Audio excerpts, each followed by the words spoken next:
मास आहे. अहो या पांढऱ्या शुभ्र ढाली घेऊन कुठं जायचं आपल्याला लढायला? कुठं लढाईला जायचं नाहीये, तुझ्या आवशीच्या भोगासाठी बनवलंय. मास आहे. अहो या पांढऱ्या शुभ्र ढाली खाऊन माझ्या औशीचा घो लहानाचा मोठा झाला. मास आहे. अहो अक्षरशः आता पूर्ण दुनिया तुम्हाला पाहते.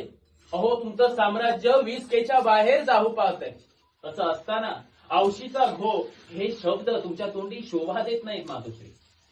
द्या ते इकडे. राजकुमार, बोला. तुम्हाला पण पाहते आहे जग दुनिया. मातेला असं बोलणं तुम्हाला पण हे शोभत नाही. मातोश्री, आम्ही बोलतोय ते कोणाच्या तरी भल्यासाठीच बोलत आहोत. तुम्हाला जरी वाटत असलं की आम्ही आमचं अज्ञान पाजळतोय तर नाही. मातोश्री, क्या होता है अज्ञान? क्या होता है अज्ञान? ए तू मागा काय शिकवतो? हे होता है अज्ञान? मेलो तो मागा काय शिकव तुला? ये होता है अज्ञान? नहीं. मातोश्री बताइए, बोला काय असतं हे अज्ञान? ही पोळी बनवली आहे ना, हे अज्ञान. मग काय ज्ञान काय है पोळीमध्ये? वो कवाट. अगर कवाट को ऊब दे दिया जाए तो उसमें से पील निकल आता है. ये होता है ज्ञान.